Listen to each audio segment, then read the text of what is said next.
What is the equivalent capacitance between A and B in the given figure. A और B के बीच में net capacitance पूछ रहे हैं, तो ये बहुत ही आसान है। ये दोनों आपके सीरीज़ में हैं, उसके साथ ये 4 पैरेलल में हैं, और उसके बाद ये 12 और ये पूरा सिस्टम और ये 16 तीनों किस में आ जाएंगे, सीरीज़ में। तो सेटल कर लेते हैं, कोई बड़ी बात नहीं है। सबसे पहले 8 और 4 का कितना होगा, तो 8 और 4 का होगा 8 इंटू 4 अपॉन 8 प्लस 4 यानी 12। तो ये आपका 4 से कैंसिल करेंगे 3, ये हो गया 8/3।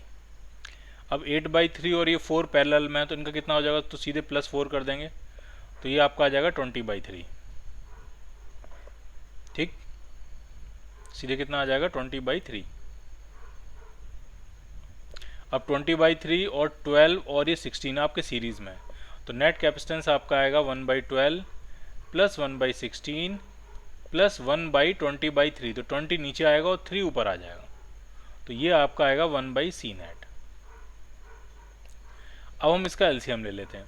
ठीक, तो इसमें ये जो है ये आपका 3 × 4 है, ये 4 × 4 है, और ये 4 × 5 है, यानी 4 × 4 तो आएगा ही आएगा, और साथ में एक 3 भी आएगा और एक 5 भी आएगा। ये इसका एलसीएम बनेगा। ठीक, तो इसका कितना बचने वाला है, तो ये आपका आने वाला है 20, इधर आने वाला है 20, इधर कितना आने वाला है, तो ये 16, ये आने वाला है 15, और इधर कितना आने वाला है, तो इधर आने वाला 12, 3 जा 36। तो ये सबको जोड़ने के बाद कितना आएगा, तो ये आपका 36 है और ये 15 है, तो ये बनेगा टोटल 51, और ये 20, तो ये हो गया 71। और 71 अपॉन समथिंग मल्टीप्लाई कर सकते हैं, कोई बड़ी बात नहीं है इसमें। तो ये 5 4 जा 20, 20 इंटू 3 60, और 60 इंटू 4 240। तो सी नेट जो आपका आ गया उसको उल्टा कर देंगे, तो ये आपका आ जाएगा 240/71। अदरवाइज 71 देख के ही आपको डायरेक्टली ये टिक कर देना था, क्योंकि 71 किसी से डिविजिबल नहीं होता है।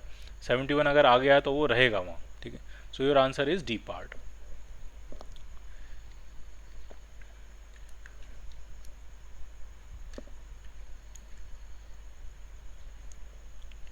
Four capacitors are connected as shown. The equivalent capacitance between the point P and Q.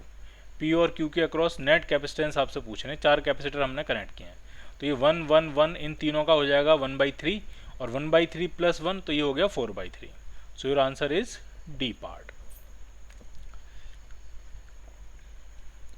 इसमें भी ए और बी के अबाउट नेट कैपेसिटेंस पूछ रहे हैं, तो ये 2 और 2 आपका किस में होगा, सीरीज में। 2 और 2 का सीरीज में बनेगा 1 माइक्रोफैरड।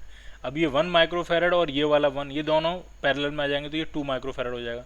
फिर ये पूरा जो 2 है और ये वाला 2, ये आपके सीरीज में आ जाएंगे, ये पूरा 2 और ये वाला 2 ये सीरीज में आ जाएंगे, तो 2 और 2 फिर से 1 हो जाएगा, और ये पूरा 1 और ये वाला 1 आपका पैरेलल में है। So your final answer is 2 microfarad. तो 4 capacitors are connected in circuit as shown in a figure. Effective capacitance पूछ रहे हैं ए और बी के अबाउट, माइक्रोफैरड में आपको आंसर बताना है। ठीक है, ए और बी के अबाउट नेट कैपेसिटेंस पूछ रहे हैं। ठीक है, तो जरा समझिए ये 2 और ये 2 किस में आ रहे हैं आपके। ठीक है, तो इसको थोड़ा मैं डायग्राम थोड़ा मॉडिफाई करके बना रहा हूँ ताकि आपको थोड़ा ढंग से समझ में आए। ठीक है, ये जो ए पॉइंट है उसको मैंने यहाँ बना लिया, कोई दिक्कत नहीं होनी चाहिए। ठीक, तो ये आपका ए पॉइंट है, और ए वाले से 2 कैपेसिटर कनेक्टेड है, तो एक ब्रांच तो है 2 माइक्रोफैरड और एक 2 माइक्रोफैरड और एक और 2 माइक्रोफैरड। इस तरह से ए से 3 ब्रांचेस कनेक्ट हैं। एक ये 2 माइक्रोफैरड है, एक और ब्रांच है ये 2 माइक्रोफैरड, और एक और ब्रांच है 2 माइक्रोफैरड। ठीक, ए से 3 ब्रांचेस गई हैं, एक इधर ये 2 माइक्रोफैरड है, एक ये 2 माइक्रोफैरड और एक यहाँ से ये 2 माइक्रोफैरड है। ये जो तीसरी वाली ब्रांच का जो 2 माइक्रोफैरड है उसका दूसरी प्लेट जो है वो बी से कनेक्टेड है, तो इसको तो मैं डायरेक्टली किससे कनेक्ट कर दे रहा हूँ, बी से। अब जो पहली वाली जो ब्रांचेस थी, ये 2 माइक्रोफैरड ये 2 माइक्रोफैरड, इन दोनों के दोनों दूसरे वाले टर्मिनल आपस में कनेक्टेड हैं, तो यहाँ पे मैं इन दोनों के दूसरे टर्मिनल आपस में कनेक्ट कर दे रहा हूँ। ठीक, और वहाँ से एक 12 माइक्रोफैरड का कैपेसिटर है जो आगे जाके बी से कनेक्टेड है, तो वहाँ से ये 12 माइक्रोफैरड का कैपेसिटर है और ये आगे जाके इस तरह से बी से कनेक्टेड है। तो अब ये डायग्राम काफ़ी सिंप्लीफाइड हो गया। ये दोनों किसमें आपके पैरेलल में, ये 12 माइक्रोफैरड है। ठीक, ये दोनों किसमें है, ये वाले दोनों किसमें आपके पैरेलल में, तो 2 और 2 हो जाएगा 4, 4 के साथ ये 12 आपका सीरीज़ में है, तो कितना बनेगा, तो ये बनेगा 4 × 12 अपॉन 4 + 12 मतलब 16, तो ये कैंसिल हुआ 4 टाइम्स, ये कैंसिल हुआ 3 टाइम्स। तो ये जो पूरा सेटअप है इसका नेट आ गया आपका 3 माइक्रोफैरड, और उसके साथ ये 2 माइक्रोफैरड किस में कनेक्टेड है, पैरेलल में। So your answer is 5 microfarad, C part.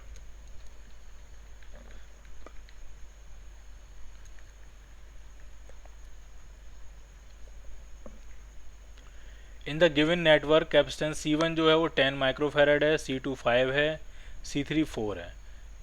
Resultant पूछ रहे हैं कितना होगा।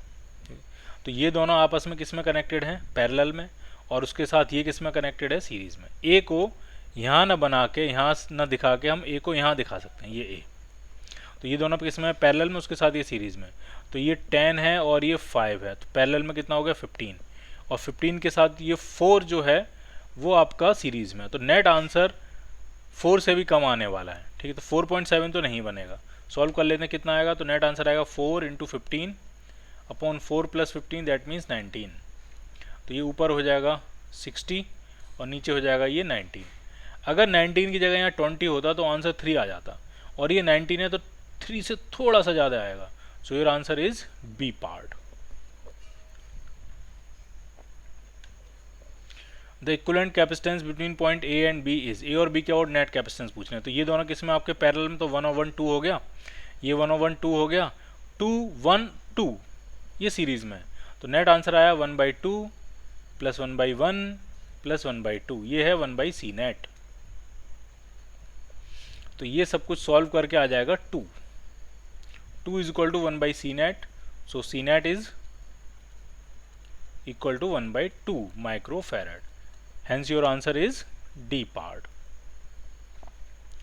ठीक है, डायरेक्ट भी बना सकते थे कि जब ये 2 हो गया, ये 2 हो गया, ये 1 हो गया, तो सीरीज में तो नेट कैपेसिटेंस सबसे छोटे वाले से भी छोटा होता है, तो नेट कैपेसिटेंस 1 माइक्रोफैरड से भी कम आना चाहिए। तो वहाँ एक ही आंसर है, तो वही आंसर बन जाएगा।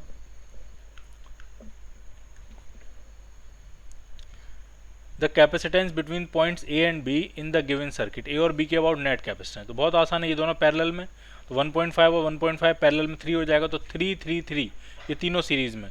तो 1/3 + 1/3 + 1/3 that means 1/1। So net capacitance is 1 microfarad.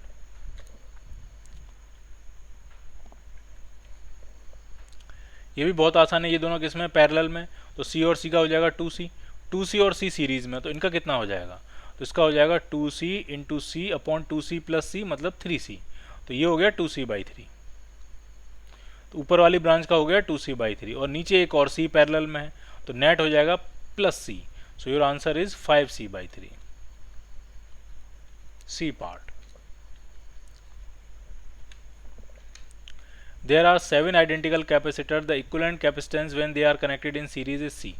ठीक है, 7 आइडेंटिकल कैपेसिटर है, मैं हर किसी का कैपेसिटेंस मान रहा हूँ C0, और ये सबके सब उठा के अगर आपने सीरीज में कनेक्ट कर दिए 7 के साथ, तो नेट कैपेसिटेंस आएगा C0/7।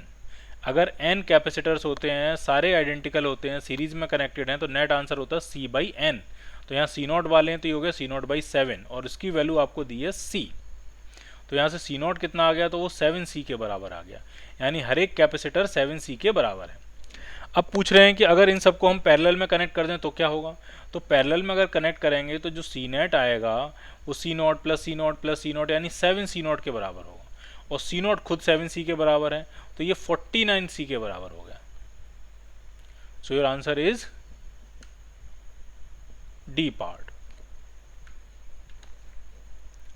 The capacitor of a parallel plate capacitor is 16 microfarad. When a glass slab is placed between the plates, the potential difference reduces to 1/8 of the original value. What is the dielectric constant of the slab? Slab या जो glass है उसका dielectric constant क्या होगा, तो जरा समझिए आप।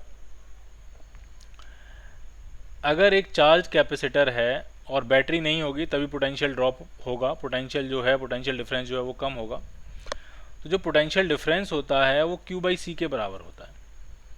अब जैसे ही आपने इसके अंदर एक डाइलेक्ट्रिक भरा, तो उससे क्या होगा, ये कैपेसिटेंस K टाइम्स हो जाएगा। तो जो नया पोटेंशियल ड्रॉप होगा वो Q/C × K हो जाएगा, क्योंकि कैपेसिटेंस K टाइम्स हो गया, तो पोटेंशियल डिफरेंस 1/K टाइम्स हो जाएगा। जो नया पोटेंशियल डिफरेंस है वो पुराने वाले का कितने टाइम्स हो जा रहा है, 1/K टाइम्स हो जा रहा है। और वही क्वेश्चन में कह रहे हैं कि जो पोटेंशियल डिफरेंस है वो 1/8 टाइम्स हो गया, तो इसका मतलब डाइलेक्ट्रिक कांस्टेंट कितना होगा, 8 के बराबर होगा। क्लियर।